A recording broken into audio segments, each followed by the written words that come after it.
I don't know how to actually hold it to keep it at an okay angle. I just turn it.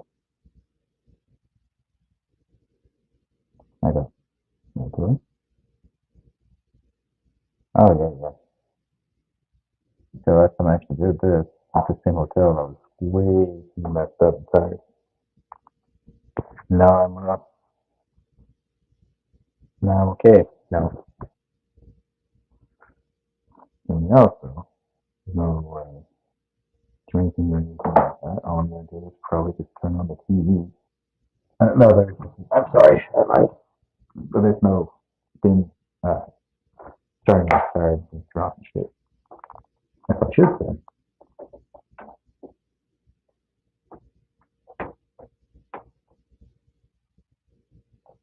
Like this.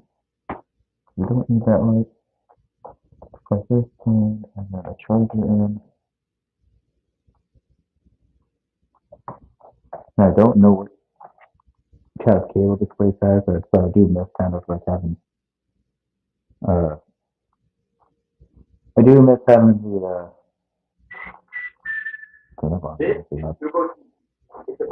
I do miss having the hotel stream from like when I visited different hotels just out of curiosity.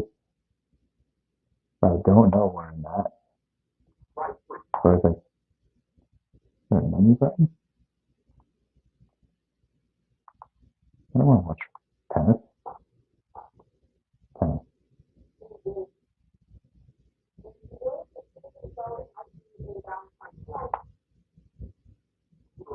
What the fuck watches tennis? There's a tennis, there's news.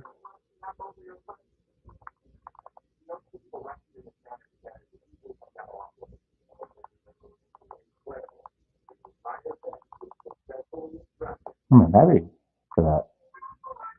There's Disney.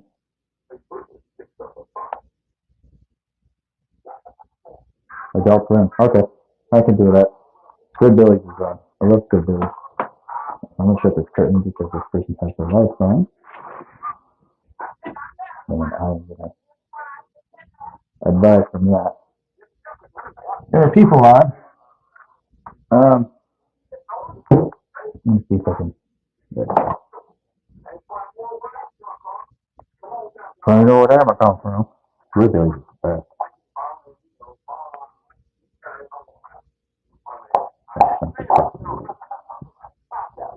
Incorrect way to turn that charger. Let's go. So this time, like so as opposed to last time I was out here, I was not prepared at all because it came up with an emergency.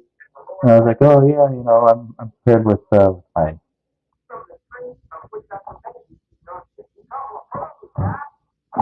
you know, I was prepared with, I was prepared like to adhere to like, family things. But then my account didn't approve, and I went to the hotel room and I was tired. He went to the video, I left it off. It's last video. I don't even know what I was talking about. So I watched it over. And I was like, you just what's going on? But um, it happened with my account froze last time, and I was like, well, shit. I had $300 put away. I was trying to activate it and get to it, and then my bank account starts to freeze up. And we're like, oh, well, we don't know why it happened. Like, what do you mean? Fuck yeah.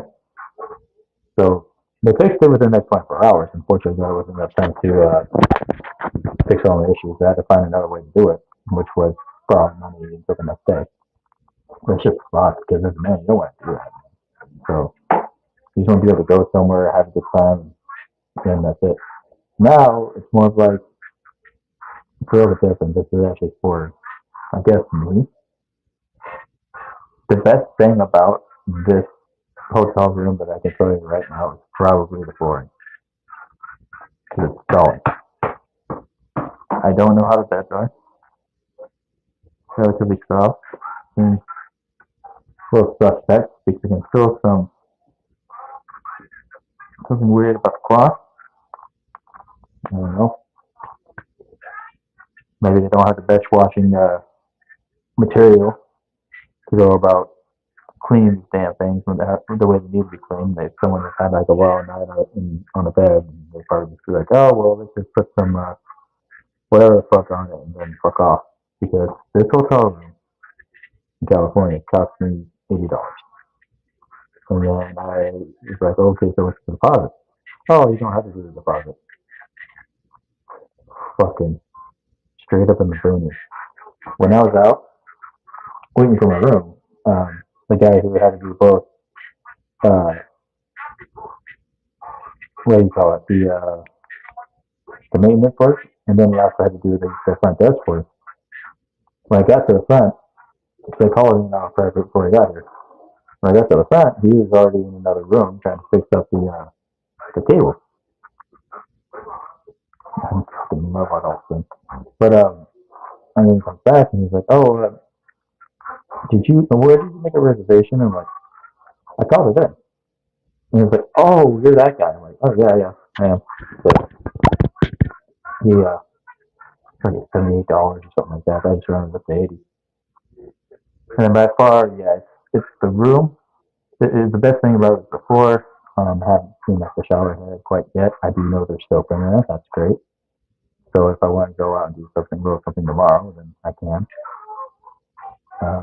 The best thing about that's distracting. The best thing about the area that I'm at right now is just like there's so many places that I can just like walk to because like it's near downtown, but downtown's really popping.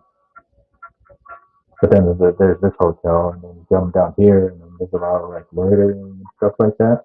So I don't know what's gonna happen, everything like that. But I did see like police cars like being parked here and doing like overnight shifts right here. So that tells you enough. But it'll chase away most of the crazy. So I mean, I don't have to deal with anybody. I will. But we'll get to why I decided to go out here. No glasses. I have these small little things that the hotel came with. I tried to get a glass for my work, and then the restaurant I visited, neither of them actually sell like any glassware. So I just gotta deal with like drinking from a bed. Or can make a game out of it. So I got probably 3 more of these little cups. I just want to see how it pours before until this here should not. Okay. Yeah, I got it.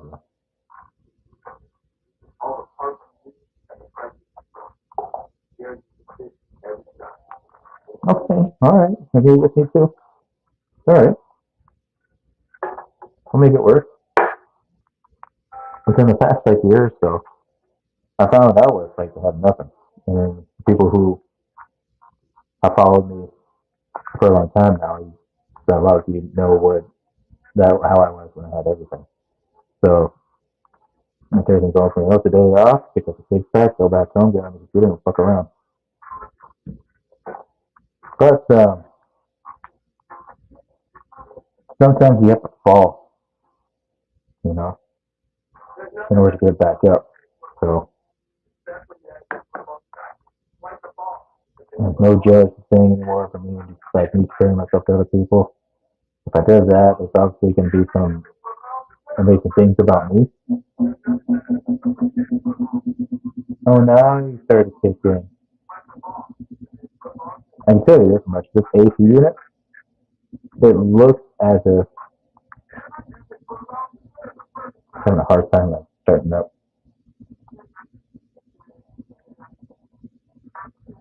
I'm looking at the door. I wouldn't be surprised if this room had anything getting busted into for whatever reason.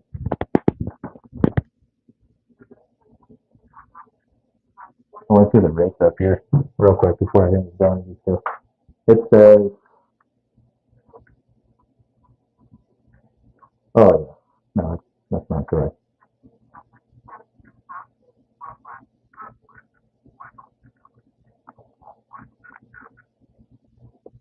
That's not correct at all. Because it's saying for one room it's $189.99. No, it's not. Oh, wait. Following rates of this room, checkout time is set. Phone and please arrange for checkout to be before the time before charges for another bed. One bed, two bed. One bed, two persons, two bed, two persons, two bed, three or four. Plus the vacancy fees. Oh wow. So they charge people if they overstay. That's interesting. They charge an ass load. Because why would you over that's I don't know. I think they just have those numbers with their show they have numbers because like this area is stupid. It's cheap as shit. Like to put it in perspective, if I had to spend $80 a day to live somewhere and use my income, I can definitely more than afford something like this. So um, it's rather interesting to see it now.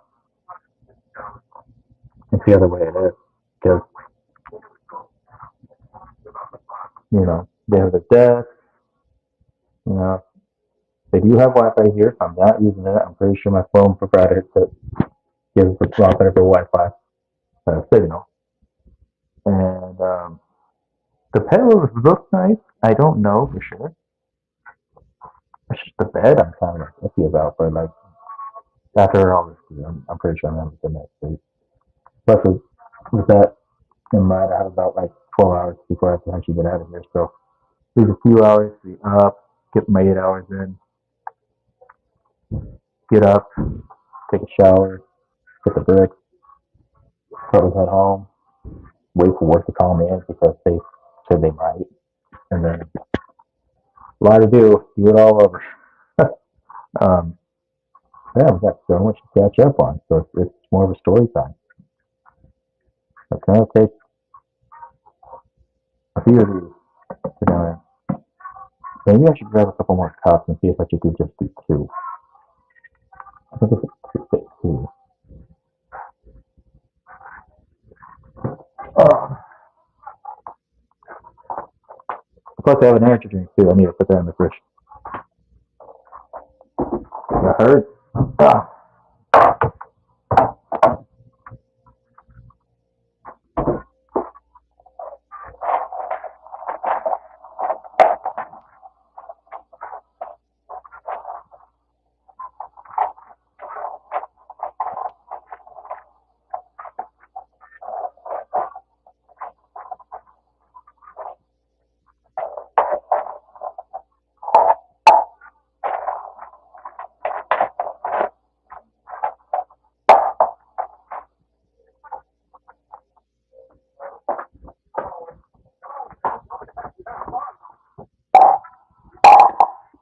Oh. Welcome to bed. Here's a 10. I don't want to talk about this. It's a great idea. Squidbillies and beer from my work. By the way, if you don't know, that's where I work. If you don't know the can, you don't even know where I work. It's not like they're going to fire me anyway. So, Tough City. Oh, wow. He decided to go on stream and enjoy our beer. And, I don't know. Did he go into work drunk the next day? What day was this? Did he work the next day? If he didn't work the next day, then we don't give a shit when he comes outside of work. Yeah, good luck. I would get in trouble if I showed up work intoxicated. That's about it. They don't give a fucking goddamn how I act. And this I was representing the company, which I'm not. But if I was talking shit, then yeah. Then they might say, "Oh well, why were you saying these things?" And then I would say, "You know what? This is why." And then I'd be honest with it. Anyway, okay. 2 beers. It looks like about 6-ounce shooters each. I mean, so 4 glasses, 6 ounces each.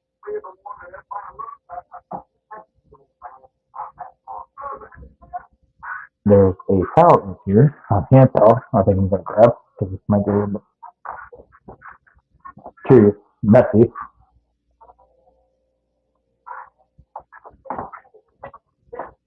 And I don't want to be that guy to leave a mess or make a mess.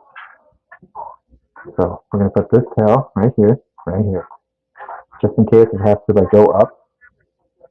And I haven't trimmed my beard in about 2 months, which that's on the list of things to do before I move. Which we'll get into in just a second. So let's just have a little bit of fun. Shout out to the 3 people that are watching and never commented. You were a little bit weird, but you know what? I respect it.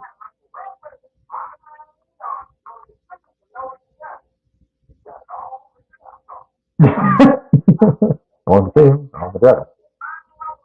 So, yeah.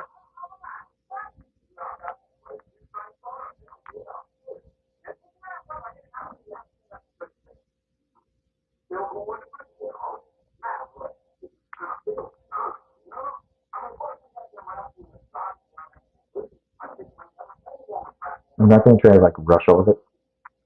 And you see how my body reacts, and then you see how long it takes. So, for example, right now I'm at 16 minutes. I'll start at 16 like 10.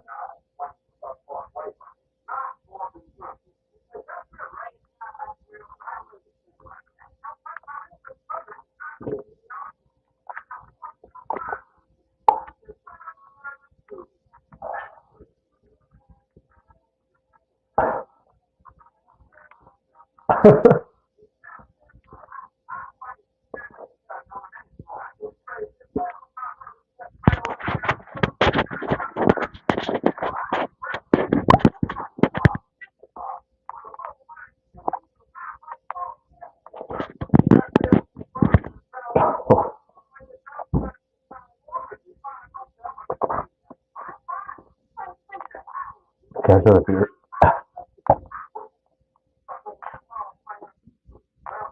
being 8.6, I might just say that cheaters so that because it's not really holding that well.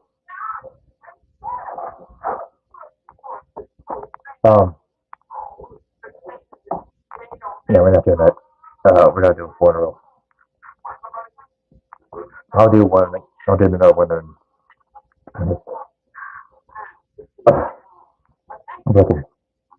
I'll kind of a little bit of a shot.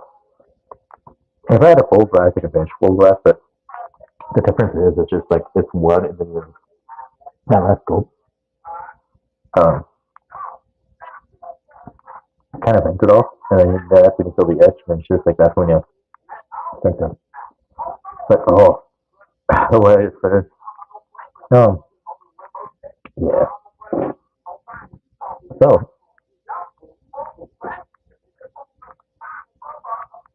one thing I was up to, didn't get it.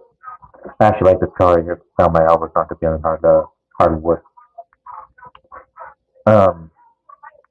One thing I did get into was I went to this bar.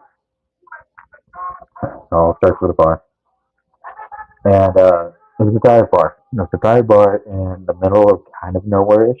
So a lot of people who live around, they live like the cities around, they know about it. And they know the, I guess you can call it folklore. In reality, it's an area that a lot of people use to met. So we go out there because a friend of ours, we'll get to that friend. This is going to be a long story. Not too long, but long enough. We go to this bar because, this bar starts doing karaoke and stuff like that. And they're showing the Niners game, the Niners versus Packers. Fun game, by the way. I think it would have been okay if the Niners lost. I'm more of a fan of the Niners than the Green Bay Packers. However, it was a tremendous thing to watch. Like, it was Super Bowl worthy. I'll tell you that much. If that was the Super Bowl, I don't think anyone would fucking complain. Because you know what Super Bowl kind of does? That was close. That was real close. Like, that game was decided like after the 2-minute warning. So we go there. Surprisingly enough, this dive bar area, which I've known about for a while because I had friends that used to work there. Their food, and this is a guy that's coming from 14 years of cooking experience. Their food was fucking great. It was awesome. Like, it was a little bit pricey. I think I spent 2 cocktails A bowl of chili as an appetizer, a kind of a small bowl of chili, a bowl of chili burrata, um, and then prime rib, was blackened. I had a blackened. If you don't know what blackened means, just Cajun seasoning. And then had that there. Oh my god. Oh my god. It came with a loaded potato skin, and that potato skin was pretty fat. Like loaded up with like bacon and stuff. So I think I spent around like maybe half the tipping, about $70. Um, so we get there. I have all the good food and stuff like that. I limit myself to 2 cocktails with that, and then we stay there between like 9 o'clock and 12, and I was just getting super tired. During this time, we had a great time because their group was around like 8 people, and at least for me, it was great. And no one else really complained about it. We went out and get home. We get home to the area that I'm living. Essentially, long story short, the first time, I don't know, fucking 3 years, I ended up having sex. So it was strange because it was strange only because of the way it came about. And to yourself just missed. It's strange because of the way it only came out. So my group of friends are, for lack of a better term, they're poly. So, and they've always like had their eye on me, and I made it clear that night, to everybody, I'm only in the drunk, right? I can say if he was, yeah, he's pretty good looking. That's pretty much about it. I don't really care if he's good looking. I'll just say he is, you know. Nothing to do. I'm not that kind of guy. However, um, that's a big however. When I had sex with the girl that was getting into it, we were filming. Actually, you won't find any film on me, but we were filming for our own. Um, uh, Essentially, she had one other guy go on her eventually because she was having photos being taken of her. She was having a good time, and then she made it to a fantasy because she was tipsy. She's like, I want him, and then she pointed to me, and I was like, okay, where? She's like, right now in front of everybody else, and I was down for it. And then she told me like right in front of everybody else, and she's like, this is the only way I want it. Oh my fucking god! I have never had sex in front of anybody else besides the person I'm having sex with. You know, and here we are. There's fucking 3 to 4 people watching me having sex with this chick. She's biting my neck, and god damn, it felt good. It felt weird afterwards because like the adrenaline pump. But then after I finished, I got up, my knees were shaking, and I felt my fatigue like go back tenfold from like a couple drinks I had. And they're like, "Are you okay?" I'm like, it's hard to say. It felt that good, but then after I did it, I felt very weird around the people who just watched me because my mind just took over. I didn't focus on anything except for myself in that moment. So to that, the next day, my friend that I'm living with and his other half, us three were talking about it, and they were joking about me because you guys know how I joke about I borrowed and get a virginity, and they're like, well, now you have to start over. I'm like, well, let's be fair, man. It was a good run. So, we got a kick out of that one. It was a good run. It was a hell of a way to lose it too. And that's kind of like what I thought about. It was like, if I'm gonna lose, I want to lose it with some like weird, crazy thing, right? But will I ever do it again with other people? I don't. I don't think so. I don't think so.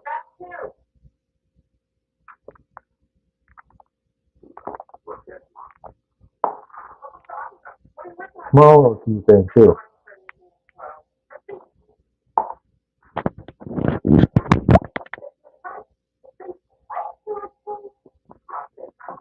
Well, a few things. Okay, that one went down a lot better. And I usually should understand that because, like, after the first one, things settle in. And then Whopper. Sorry. But yeah, so I lost that. But that was great. However, she mentioned the fact that she was talking to everybody else. She goes, I just want to make sure Ken's okay. Because when I left the room, when I got up, and then like I rested my head on the wall like this, like trying to breathe. But it was honestly me trying to like balance myself from the nut I just busted. And then I just like I gotta go to bed. Everything's fine. And then I went out to the living room. One other friend was out there. She didn't want to watch anything. What was going on? I sat down. I was just like breathing heavily. And she's like, "Are you okay?" I'm just like, I think I just need to sleep. They didn't know like what I just went through at the time. I didn't know what I went through at the time. I still kind of don't, to be honest with you.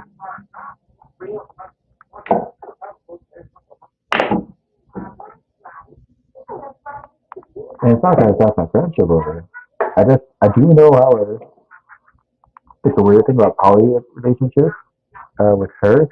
It's weird because she has her husband, but then her husband is just like, you get to have a boyfriend and then another hookup. And then she has her boyfriend, which was there in the room, and she admitted that she wanted to have a fantasy with different guys in the same night, kind of thing. And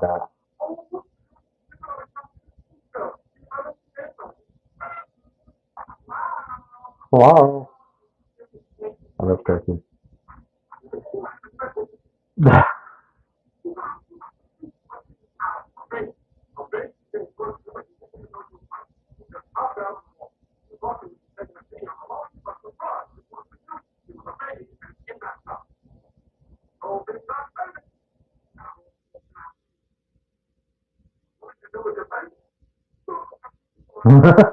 No, it's very good. What do you do with the baby then?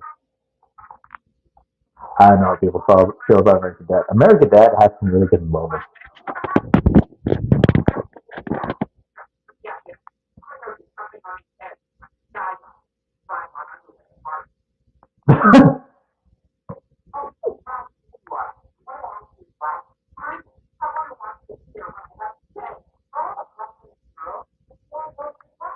Okay,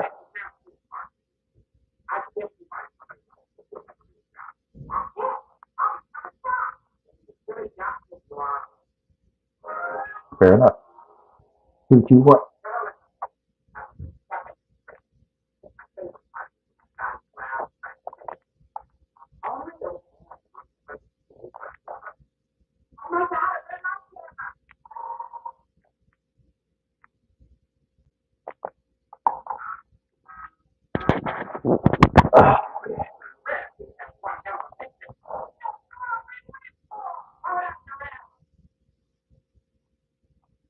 Come on, in here. Okay. Yeah, that was a wild night. And before we left that bar, we left there at like 12, maybe 12:30. I was ready to go to bed. Woke up at 4. I remember think I woke up at, no, I went to bed at 3. I woke up at like 8 or 9. I think I got my 6 hours of sleep, so I had to go to work. And I took a shower. And I remember in the shower, and I was kind of like reflecting because I wasn't drunk. I wasn't even buzzed afterwards because my last drink was like 2 to 4 hours. So, well, 4 hours before I hit the deed. Before I laid down the deed. And,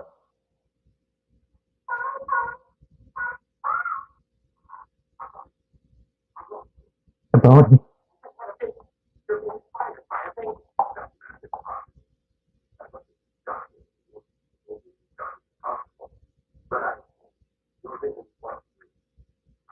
baby, it's hurt to the hospital.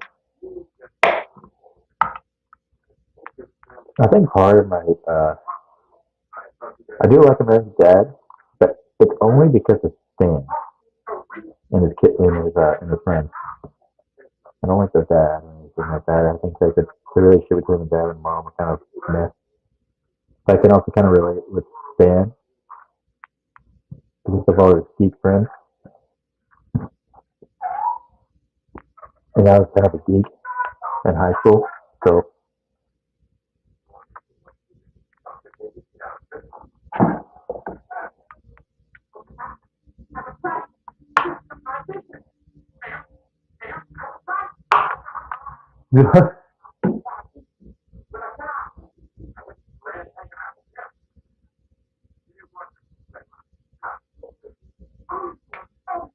your boyfriend is Sherlock.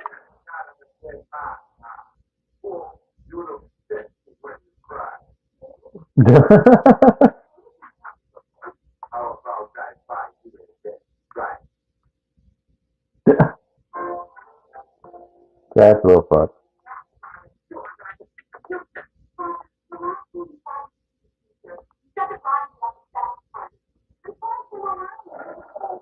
Okay, so that was that night. As far as I know, as far as I'm concerned, I am okay with it. The only thing that issues me with it now is uh,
erotic association is that one we got awkward.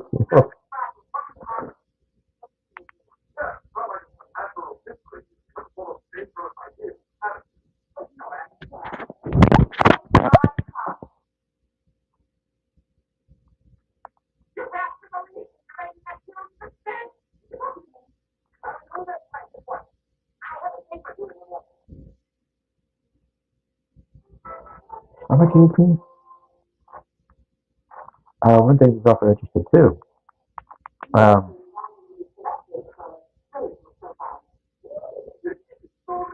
it was interesting. Another thing that I watched because I watched something about with Gordon Ramsay. There's a talk show, not the Hot Ones. This is long after the Hot Ones. He did a talk show, and I only saw like 2 minutes of it because it was like one of those clips that you either see on like a YouTube Shorts or whatever. And his his mentality within the cooking industry right now, and this kind of excites me because I also kind of see it. You guys don't know how many jobs I've had. The way that it's going right now, cooks, like line cooks, they're starting to become a little bit more athletic. because of what's being called into higher demand.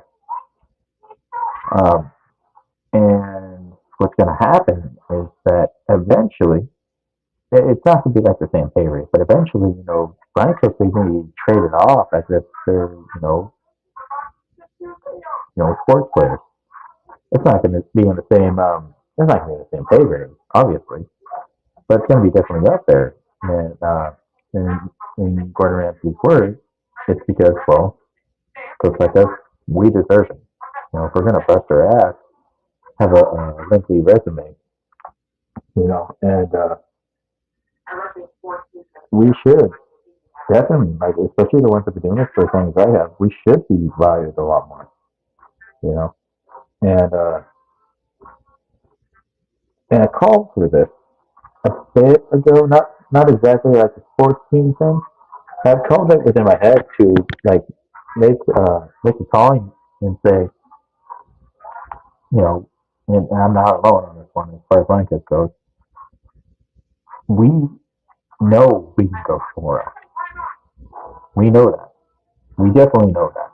We've done it. I've done it. You know how many fucking W2 forms I've gotten for this past year, like last year? I got one, two, three, four, five, seven. Because I was trying to find the right job. Seven. I spent about 3 months of those, and the Chili's was right next to me. And I apologize right now because when I showed up, person, well, maybe it helps if I could just point the goddamn thing in the proper way. Yeah, like a mute button. Okay, cool. So the person is an individual that led me to leave, not get fired, led me to leave because I no longer believe in her. She's a young buck. She's 24, 25 maybe.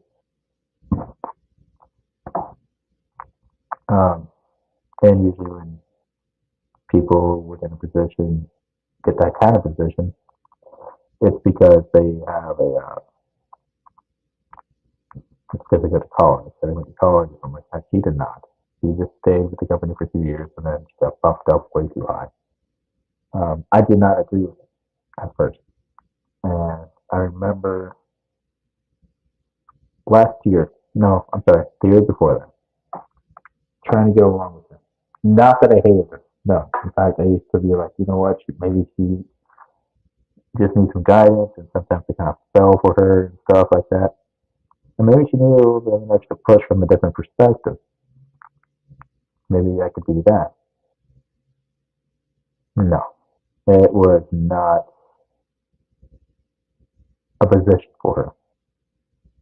And I understood that. And when I left, I understood the friends I was leaving behind. So it put a little bit of hurt on me. But at the same time, I gotta look out for myself. And people to this day have been looking at me and saying, "Oh, well, why did you think we were not good enough? Why didn't you say anything?" Well, it's kind of like in my mind, it's like, it's not a fucking relationship, dude. You wouldn't have fired me. I understand that. You can always go to the wording of like, well, if you would fire me, we're not getting my 2 weeks. No, the reason why people get upset when I decide to leave is because I maintain my professionalism most of the time. Sometimes I shout my voice and stuff like that, but that's only because I care about the business. And when I see people who are lacking, who are not doing so great, and I'm allowed to have my own opinion. I have an ego, a massive ego. You guys probably know that. When it comes to my professionalism, my coaching, and my ability, tenfold. No stopping. So, because I know what's going on, I take it more of a more graceful approach to the point where I see where people are at, and I try to push certain people who I see something in to the direction where I feel like it might be better. And just before the night when I got off my shift, I was trying to do that. But with this particular place, I was on think of on live. I mentioned in the comments because I had to type it down before I decided to start to drink. Didn't join the live panel because the link was not available. I was like, this girl, who I know is the manager, is talking about her personal issues straight up at the bar. Not drinking anything, but she's sitting at the bar and making everyone in the fucking lobby so awkward. Oh, no, she's not. The lobby's empty, but I can hear her. And I have known her from about 10 months ago. My thing was, at that point in time, that was one of the people who I saw something. I was like, well, maybe she has something to offer. Maybe she can turn her shit around, and maybe she was just stop. Clearly, it's been 9 months, and she did not stop pulling her own crap, Oh, they leave me the queen, so I'm the queen of this fucking castle. Like, no, you're not. You're not. Let's be real here.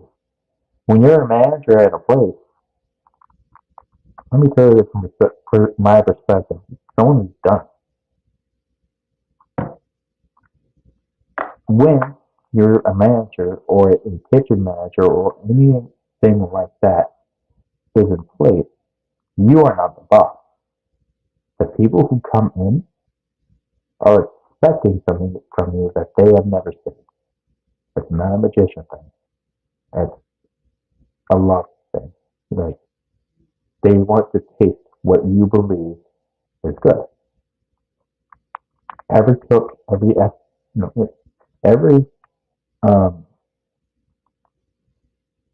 aspirational cook wants to see what a kitchen manager can do and what it took for them to get to the point where they're at right now. Everyone wants to see that.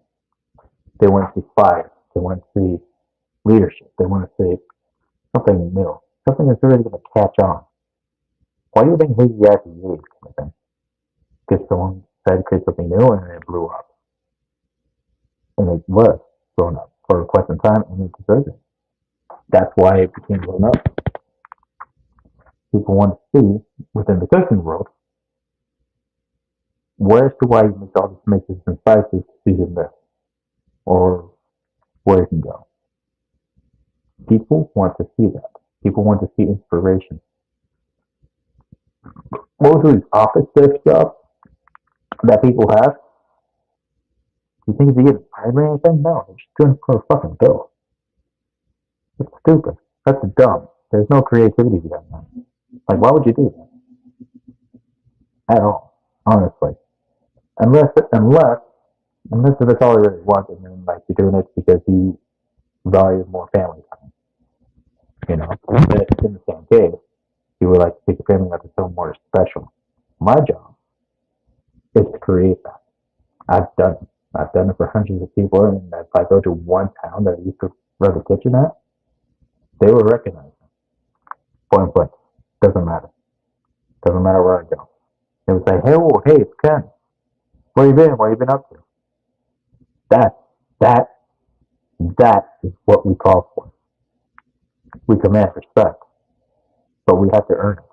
You know what I mean? You can't just sit there as a coach and command respect, move as fast as you can, break a sweat.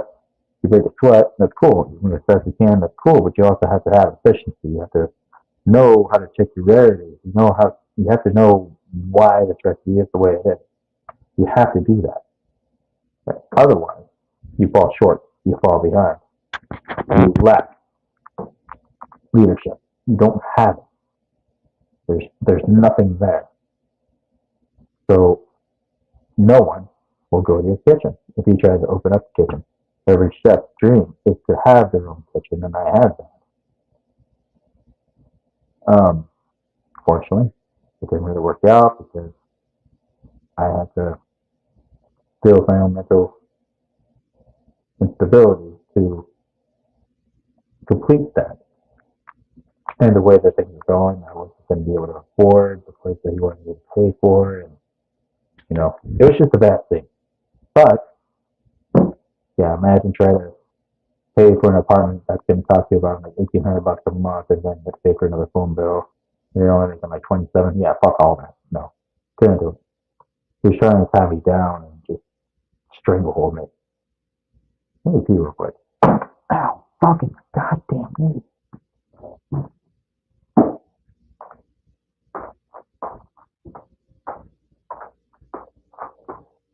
Got you down in the stranglehold.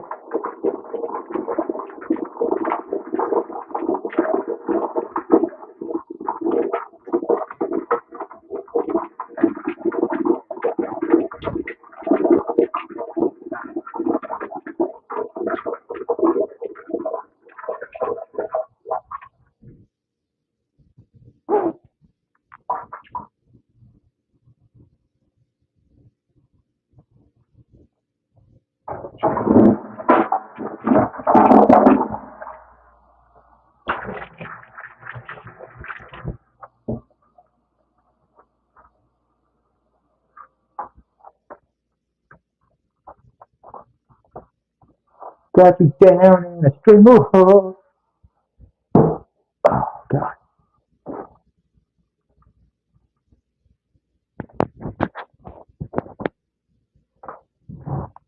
But yeah, that's where cooks want to be.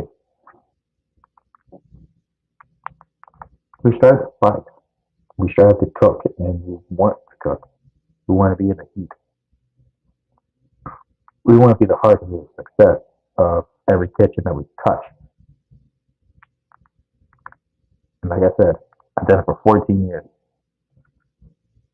You know, uh, yeah, there hasn't been a kitchen I touched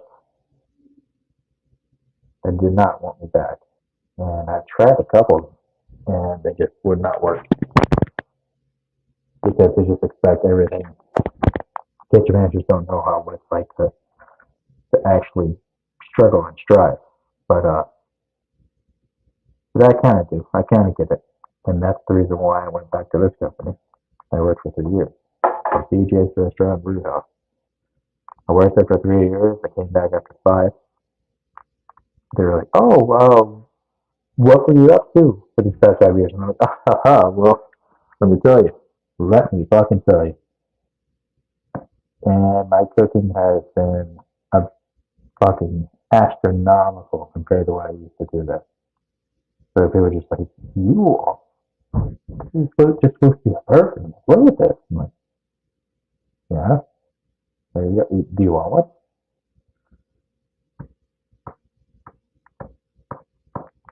And then I fucked up tonight. I did. And this is the part where I have to remember my own fault.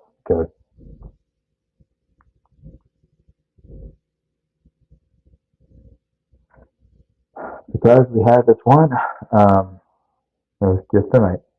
And this is kind of the reason why I needed to vent.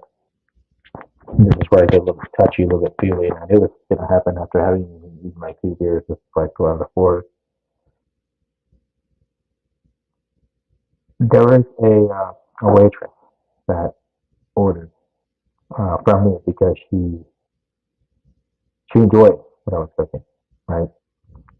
She liked looking at it, and of course she had cut any burger that I made, in half just to make sure that she could eat it because she was pregnant.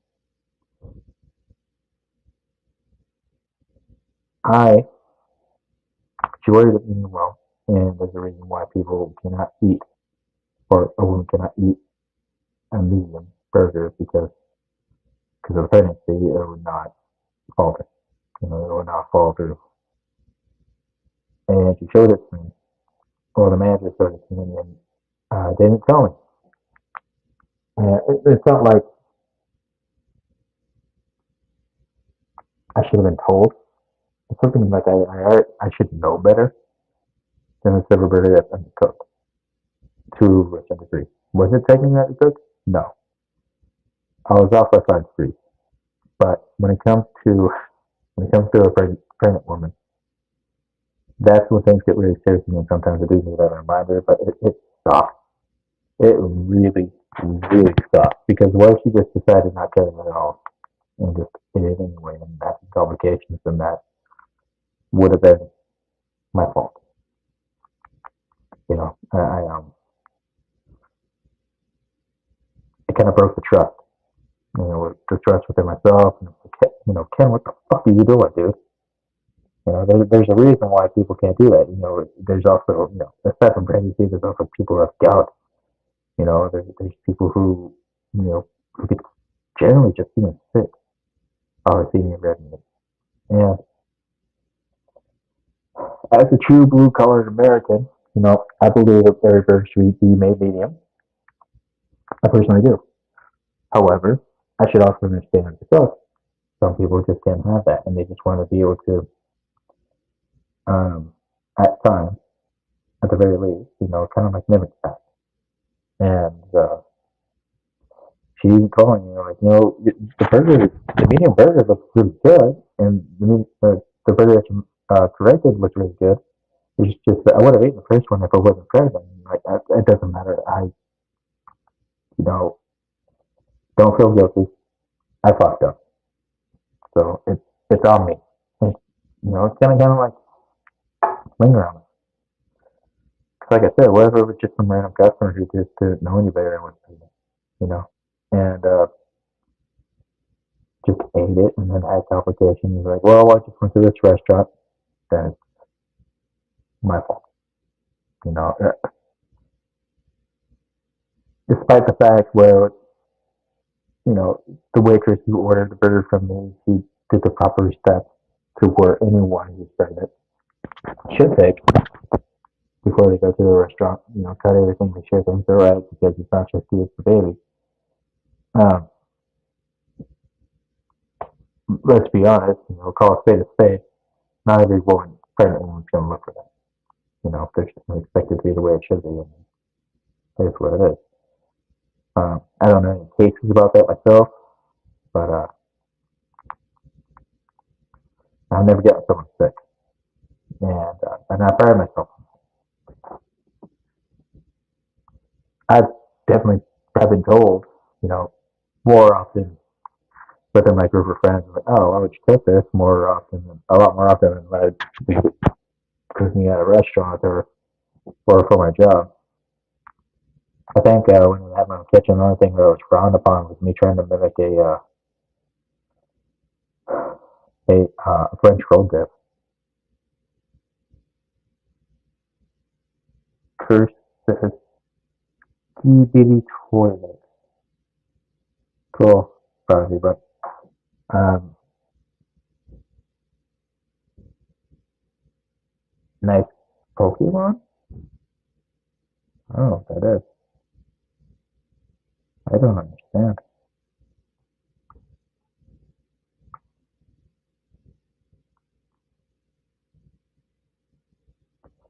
Skibbity boop up. But but yeah, it kind of fucked with me. It's like, what, I just need a job.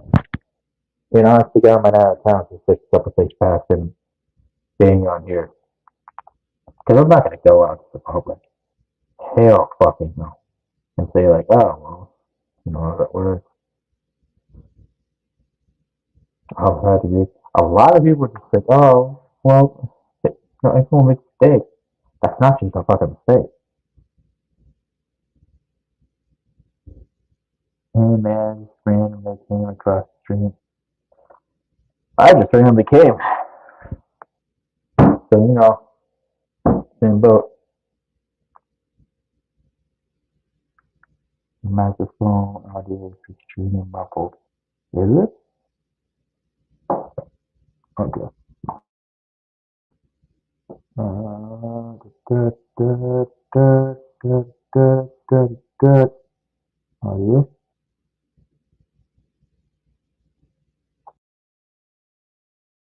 How's this? Is this better?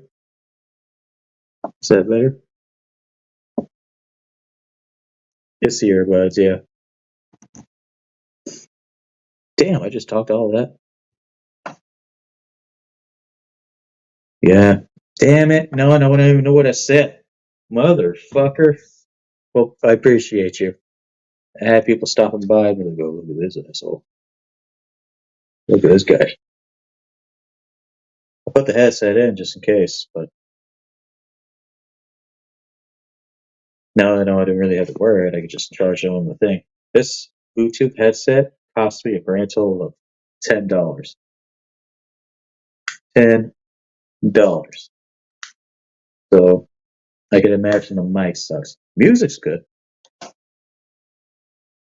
Music's definitely good. I need to comb my hair. Oh, where's it go? Uh-oh. Do I not have the comb?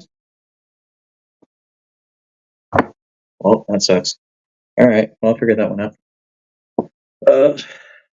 Yeah, beard's still good.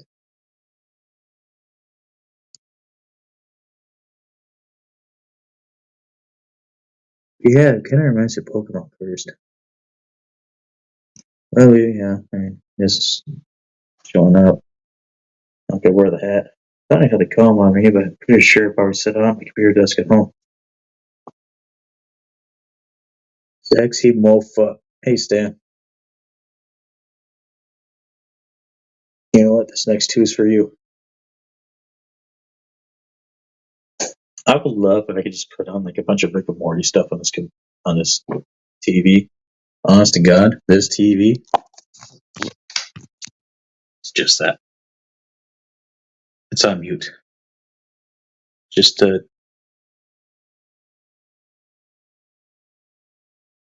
I am not impressed, like at all.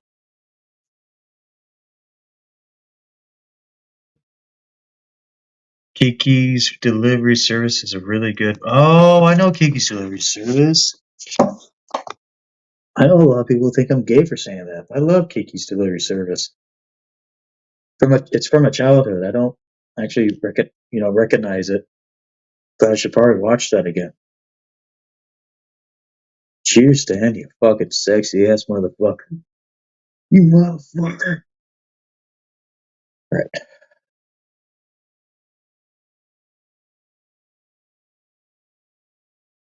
Now everyone can hear me again. I can't believe that no one can actually hear what the fuck I was talking about. That sucks. Fuck. I do love how this thing charges though. That's the percentage of the battery of I believe is the cartridge, which is at 47%. And then it charges everything here, and then as soon as everything is charged, this shuts off. So that's cool.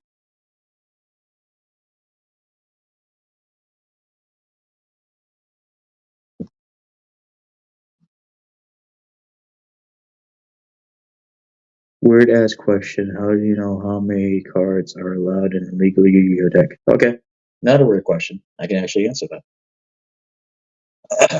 The standard is 40. I don't even play Yu-Gi-Oh anymore, but the standard is 40. I think when I played, the fusion deck was technically unlimited, but your sideboard was 15. Um, the honest to God weird thing about playing a Yu-Gi-Oh deck these days, from what I understand after buying boxes of it before, um, is that there's so many combinations that you can do these days. Um, and what you want to go for is, if you're going to play a competitive deck, make sure that your deck can't lock itself down.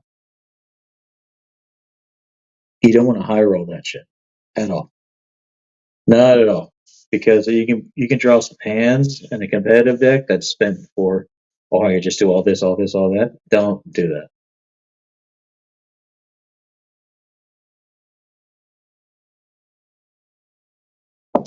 Don't get too excited. I'll look up I'll do it like a stream, just like watching Kiki Silverstars, maybe on like Twitch. I don't know.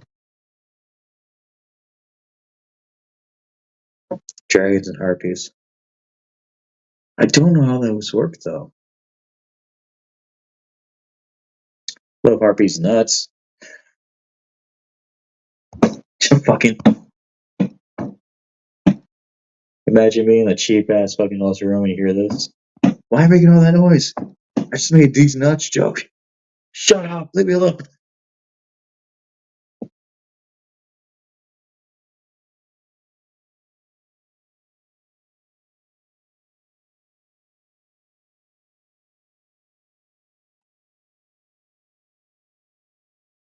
So dragons are proof versus summon. Harpies is more of an effect. What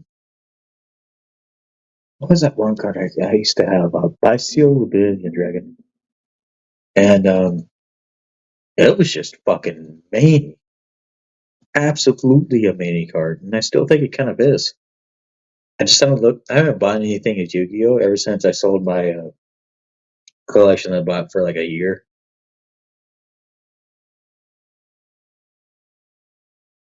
Oh, so they bounce.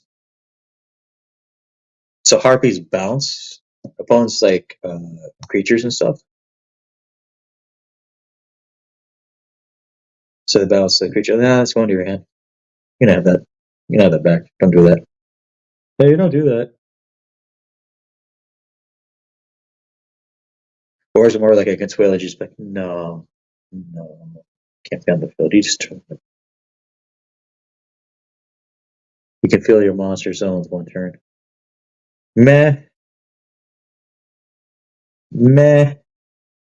That's not the Yu-Gi-Oh! I used to remember. The Yu-Gi-Oh! I used to remember was I did a lot of hand control and I played competitively.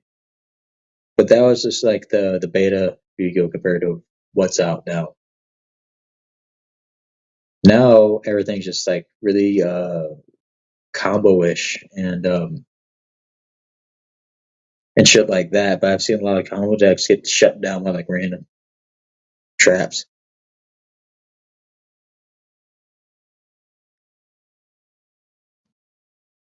Like return, yeah. Oh, I think that's the reason why they had to change Harpy's brother, right? I forgot what it said he's from, like Magic Ruler or something like that. No, because there's a Harpy's brother. I think they had to change his name because he was a little bit too strong for that kind of format. I think. Or he's supposed to be changed into Harpy's brother for that kind of format. I don't remember. It's a nerd ass question. I did pull a. I have been buying some Magic cards lately, and I bought a 40-card Magic the Gathering booster packs from Lord of the Rings. $40. The amount I pulled out of that last pack that I bought was around like $90 for the cards. Yeah, it's 1800 and that's something defense, but you don't really put it in defense mode. But I ended up pulling this like $70 full art foil card. It was a friend of my friend. My friend actually is working at a card shop right now. Yeah, black and red, very skinny, very emo-ish. But I ended up pulling a orcish something from Magic the Gathering.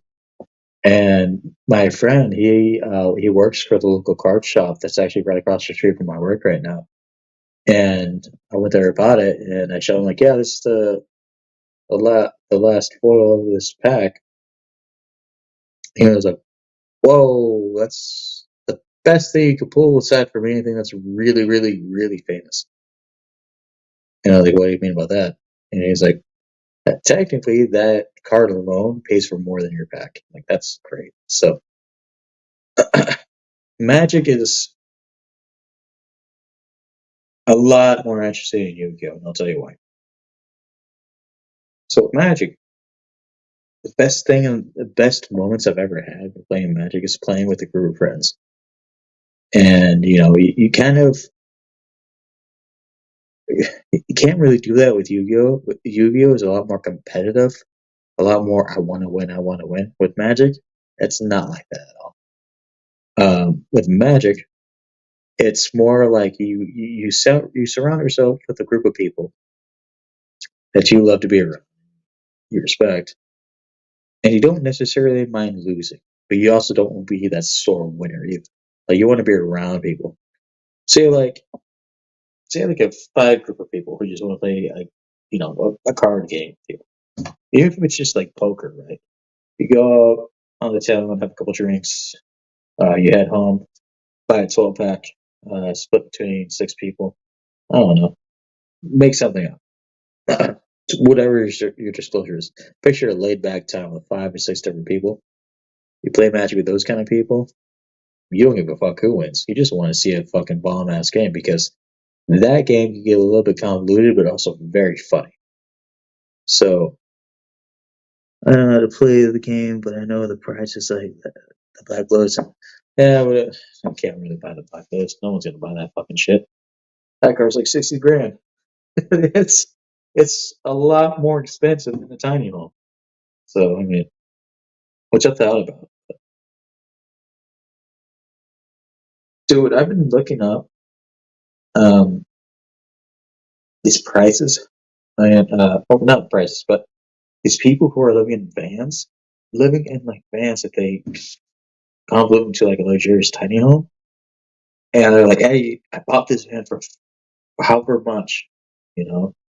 It's a minuscule amount compared to what they actually spent on it because they upgrade everything with the installation and now people in these fucking vans have like uh, uh solar panels and stuff like that. There are people who are traveling out to the wilderness who use their solar panel to pay for their fucking internet and actually game where they're fucking in nature. I'm like, whoa, dude, I want to do that. you know, I would love to go camping. Have like a fucking night fire, and then just fucking play and use the guitar, and then like go and keep, and then like say if it rains later on.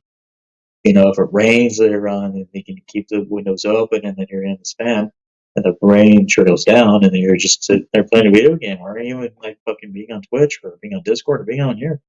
It is so damn much of a relaxing idea.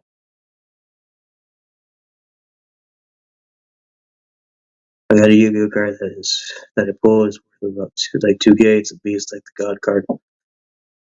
So there is, I think, like 1,000 Sky Dragon that's worth that. You have to get like the Starlight Rares for it to reach that much, and then but you also have to get it graded. PSA grading is highly, highly a big thing in Yu-Gi-Oh. I never had to do it myself, but it is a huge thing. And I'll explain in a minute because I have to pee. I'm doing it with the door open because it's so bad.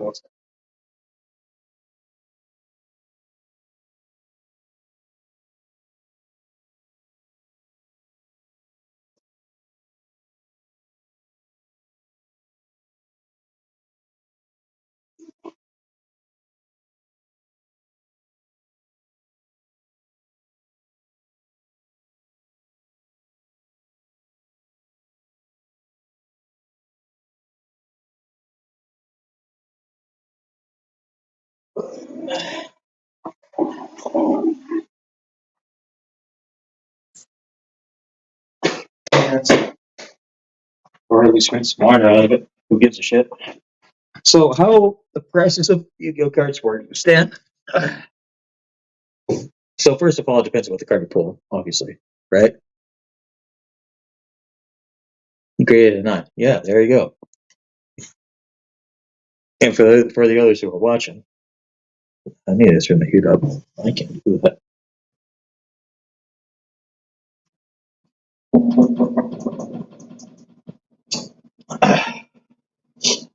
Used to be. Fuck. So what happens is that Yu-Gi-Oh cards are actually graded a lot, just like how the MLB cards used to be graded.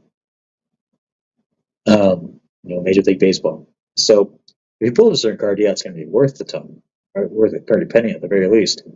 But if you get it graded and make sure it stays in perfect condition, it increases from here. Boom. With Yu-Gi-Oh, you can get a PSA 8, which is here, 9, and then 10 is like skyrocket, but a 9 is like up here still.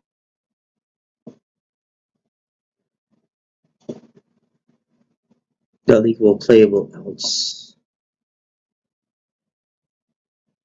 That's success for you, man. Don't play with that card. Or maybe do actually, but if it's a Starlight Rare, do not play with that card. Get it ready, get it locked, get it ready to sell. Those Starlight Rare cards, because of how Yu-Gi-Oh is going right now, the cards are worth it really, really, really, really high are only going to escalate. The cards are worth so high, like the Baisu Libion, are going to down. But the Starlight Rares, keep. Lock them.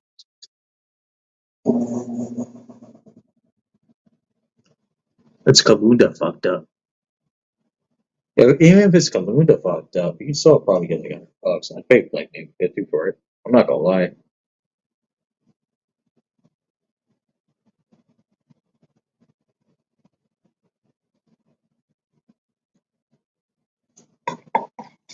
If it was first dead. If it's not first dead, I don't give a fuck about it. The corner matters though. That's the thing. The reason why collectors collect is because they want something that's perfect.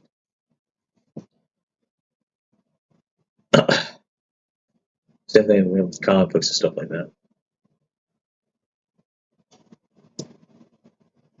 But the corner definitely matters, man.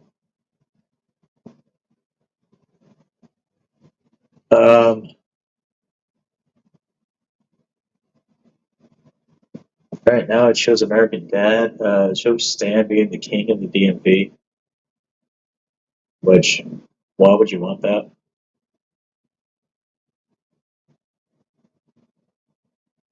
Hold on, I'm gonna unmute this for just a second. Turns for my brain on Fairy Tale Land. I bring churros. Churros to last a week. This is heavily racist. I don't. Nope. Nope. Nope. Nope. Nope. Nope. We're not having that.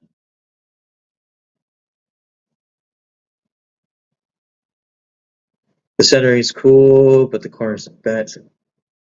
So probably, but at the corner, if it's actually just like bent, you'll probably get like maybe like a 6. So it's probably not worth the money that you say it's worth because the corner's bent. It kind of ruins everything. So,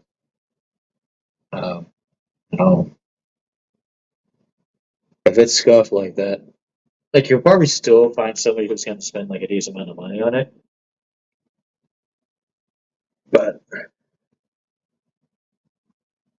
how many cards? Yeah, I did. 40. You fuck. It's 40.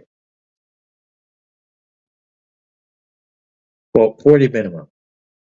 The maximum, don't do the maximum, obviously, because there's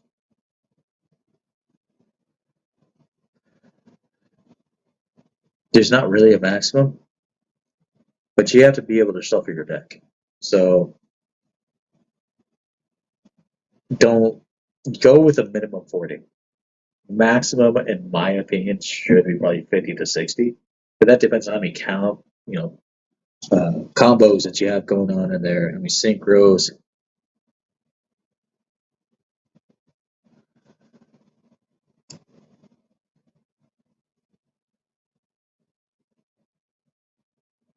Oh, okay.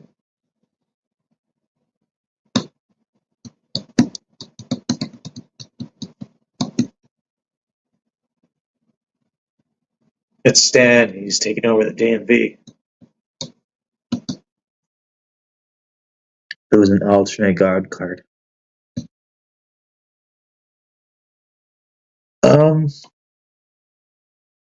That depends too. They can run. for an okay amount. The only cards that actually pull off like a huge amount are Starlights and PSA 10s, anything between first edition Red Eyes and first edition Pharaoh's Guardian, I think, are the sets. Pharaoh Guardian? Whatever. What's that fucking card called? I have to go back into my fucking childhood. I don't remember. They had illegal alternatives for the gods. They didn't follow through. Okay, but they weren't that strong. But it's still collector's item. So maybe they could be up. Get it graded. The Thunder of Ra. I think it was. The Thunder of Ra. Oh, Ra.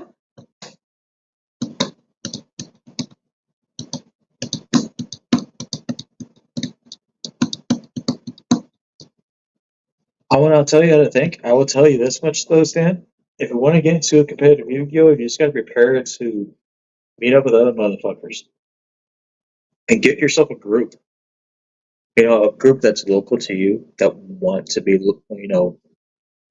aggressive with Yu-Gi-Oh. Because you don't necessarily have to do that with Magic per se, unless you go into modern competitive with Magic. The same card that I was talking about earlier. The reason why it's going for $75 per it is because it's a staple, and people who are running the deck that includes that runs 4 of the same copy within Magic. So essentially, 4 of the 60 cards of their deck runs them for about like $200 a month, or $200 plus. And it's not even a deciding factor; it's one of the factors. If you had the exact defense and attack of the gods, they were called something else that had the same abilities. Are you talking about my?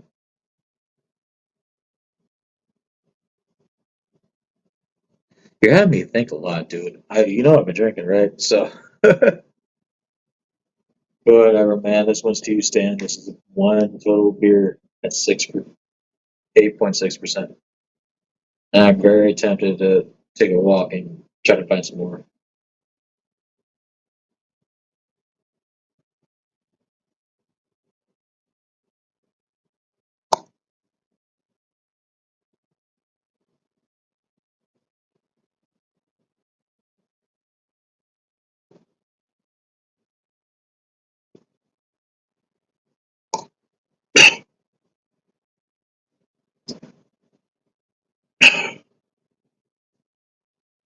Again, maybe not.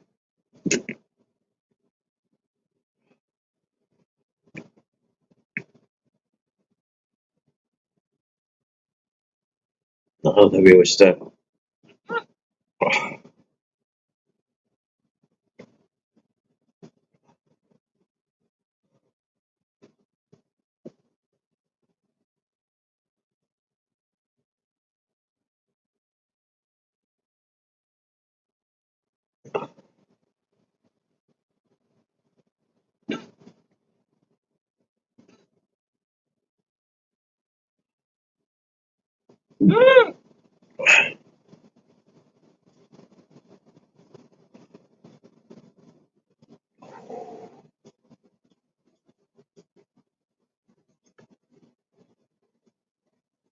Hey, so kid, don't be gay.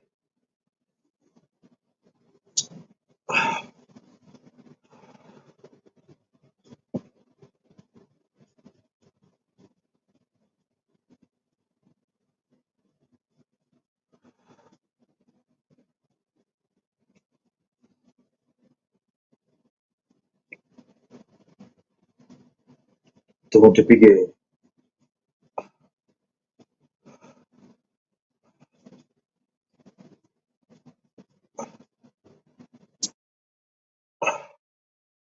Oh, Jesus Christ.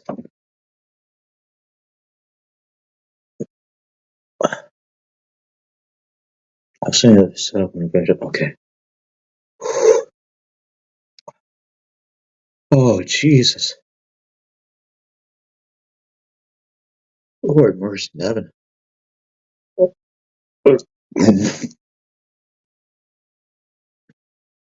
Fair enough.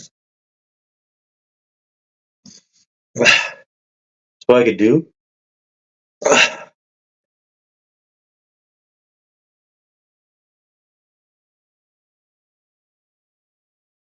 Oh, you're talking about Yu-Gi-Oh! Duel Links.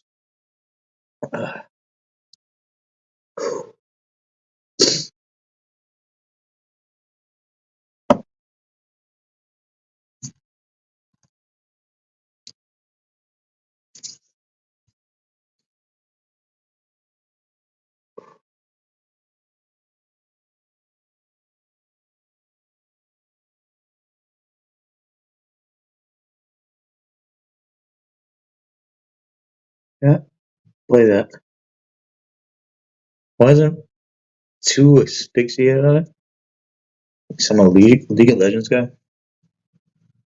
I was asphyxiated to play for about 4 months. I can't really remember what I did with it. I think I just built like vintage decks and then accepted them. Be like, okay, well, this is gonna happen because Duel Links, when it first came out, they just focused on old cards. And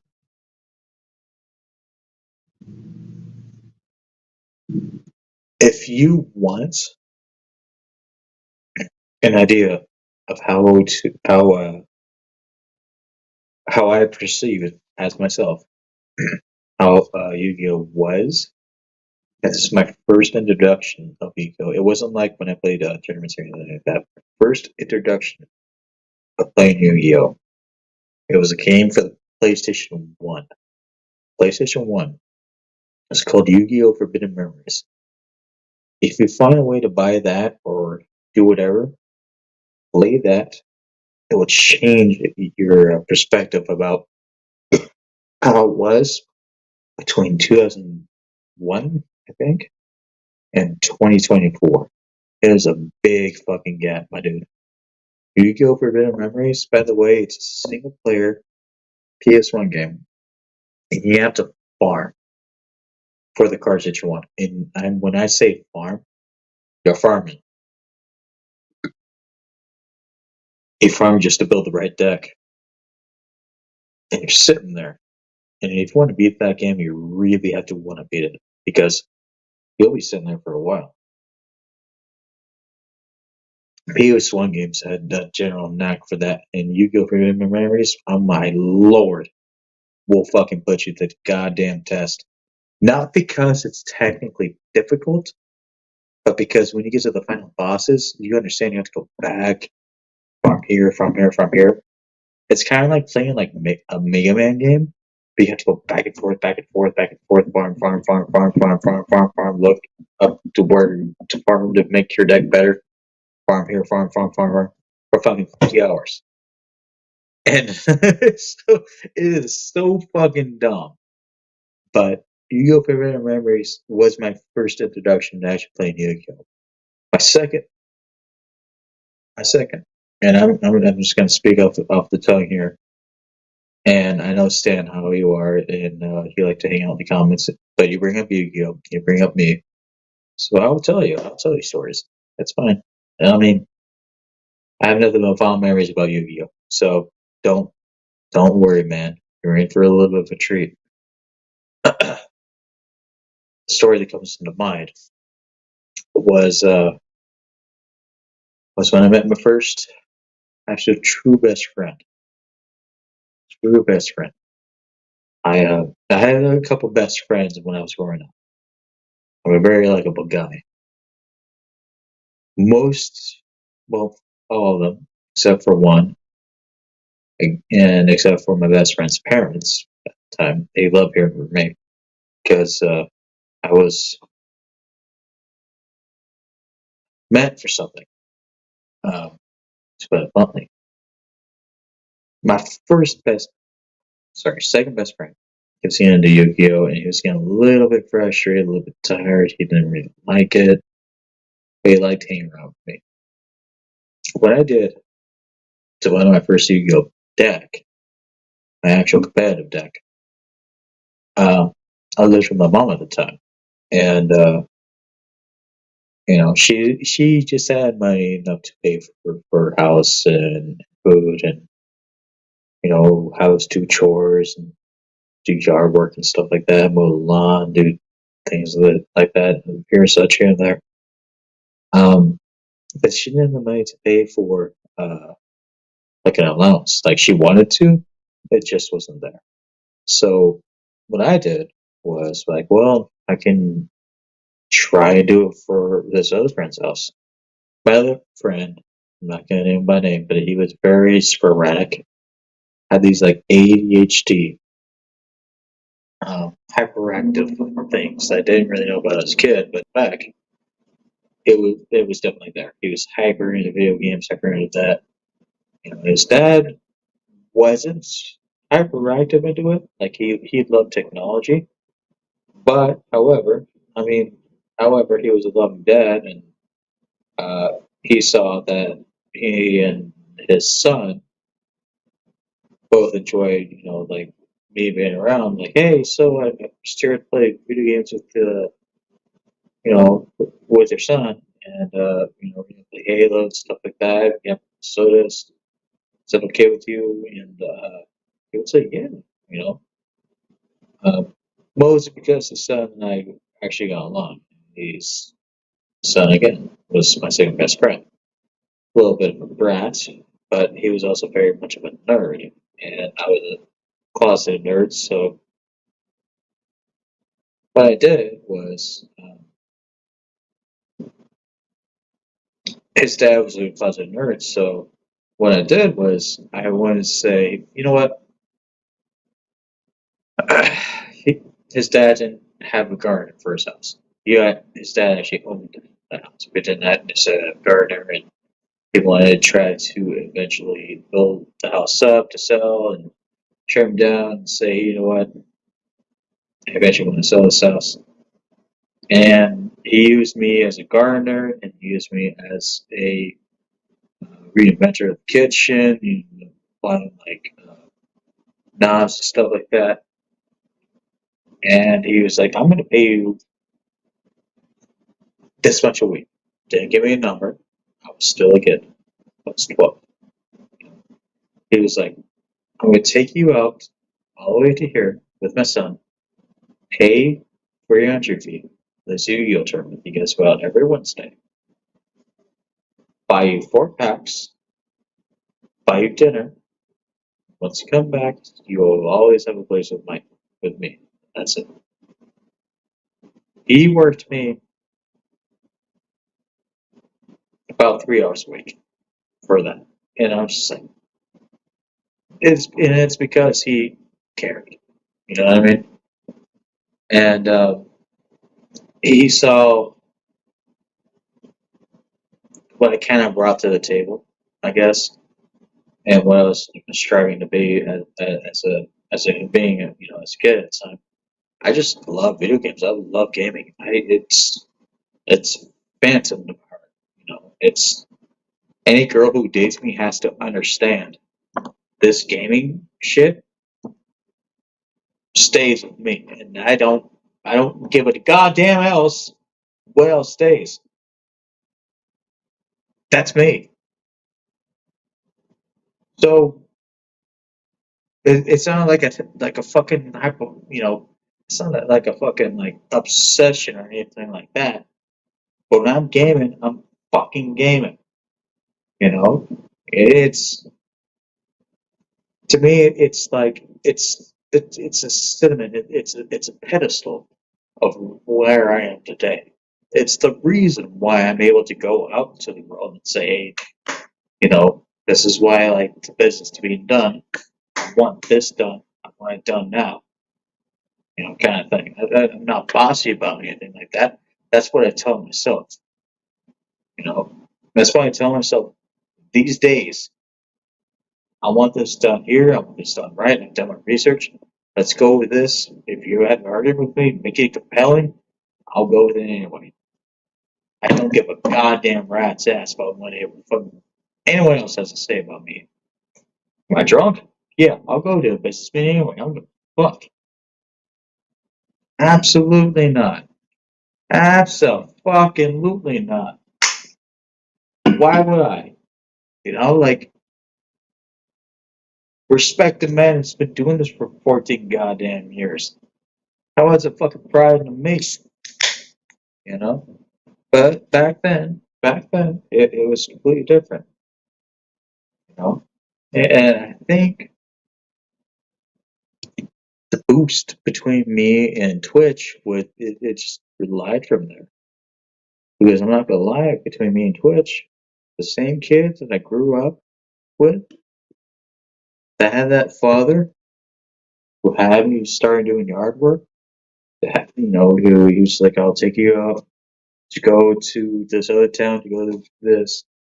I'll make you work for it, but you're gonna go out there and buy you some Yu-Gi-Oh packs, and then I'll buy you dinner, and then you can stay the night. I'll take care of you. That was me when I was 12, 13. Imagine thinking about that when I'm 34 and wanting to have that for other people, and it's, it's kind of what I want. And, it's maybe something I need to revisit kind of thing. And that's why I went to Twitch, is because I'm a savage as fuck at League of Legends. There's nothing that's gonna take me from that game, but I do first person shooters because they make more dizzy. Hello, Captain Morgan, but that's generally my story about like why I love gaming and why I love Yu-Gi-Oh is because it generated from somebody else.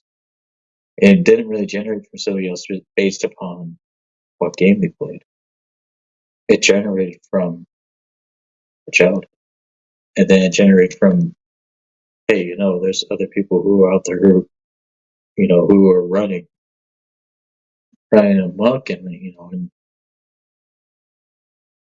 in the in the blue collar world that get this shit, and that touched me, and it continues to touch me. I should be able to, be able to go and be like, hey, I can cook. Here we go. And that's exactly where it's going to head very soon here. Am I afraid? I am afraid. I am definitely afraid.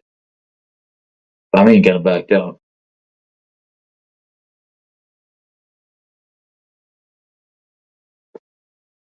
I ain't gonna shout. I ain't gonna scream.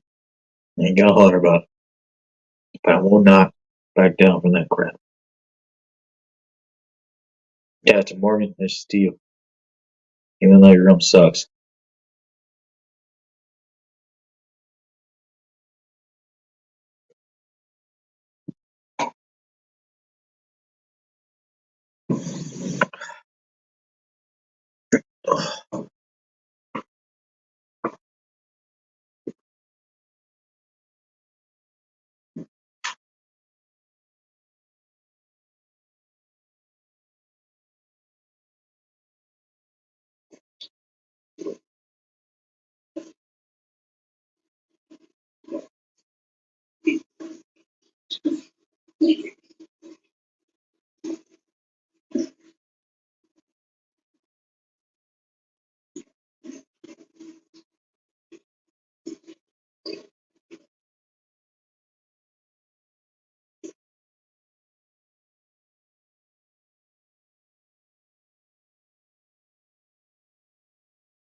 Sprout or Shrent.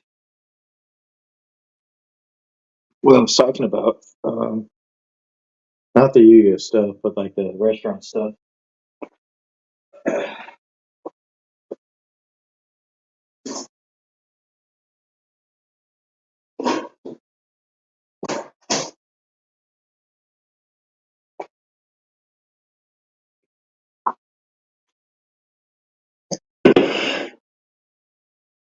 I should probably track the Yu-Gi-Oh stuff, restaurant stuff.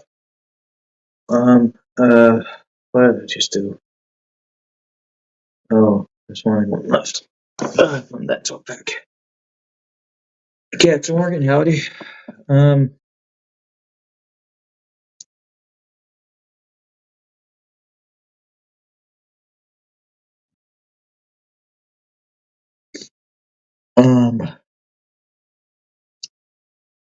fuck.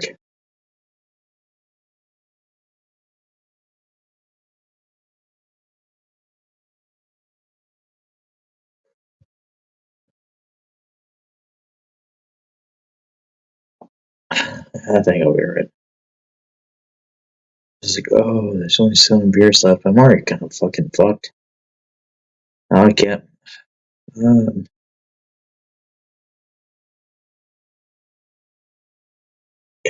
end it though. Let's see here.